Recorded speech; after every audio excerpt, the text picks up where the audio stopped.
Каспий теңізінің түкпірінде, батыс жағалаудан 40 шақырымдай жерде бір ерекше нүкте бар. Ауа райы тыныш, жел жоқ.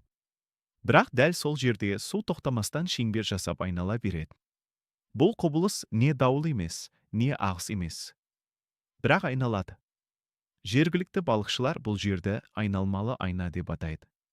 Себебі күн сәулесі де бұл жерде бір түрлі шағылысады. Қарттар бұл маңға тор салуға тыйым салады, себебі кей балықшылардың торы да өзі де қайта орылмаған. НАСА спутнигі 2009 жылы осы құбылысты алғаш рет түнгі түсірілімнен байқаған. Су бетінде анық шеңбер пайда болып, орнында айналып тұрған. Химиялық ластану жоқ, температура қалыпты. Бірақ ол нүкте картада жыл сайын орнын сәл өзгертіп отырады. Кей жылы жоғалып кетіп, кейін қайта пайда болады.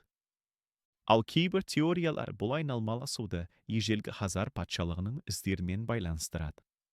Тіпті теңіз түбінде жоғалған қаланың қақпасы болуы мүмкін деген болжамда бар. Аңызға сенсек, бұл жер бір кездері өркендеген, кейін су астына кеткен мекеннің белгісі.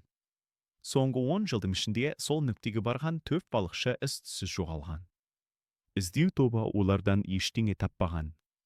Әрі сол маңда ешқандай ағыс немесе қауіп жоқ. Бірақ жұмбақ шеңбер өз орнында айналып тұрады. Ал сіз қалай ойлайсыз?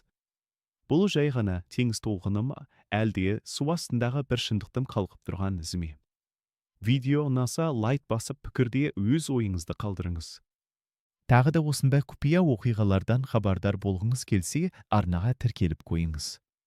Келесі видеода көріскенше.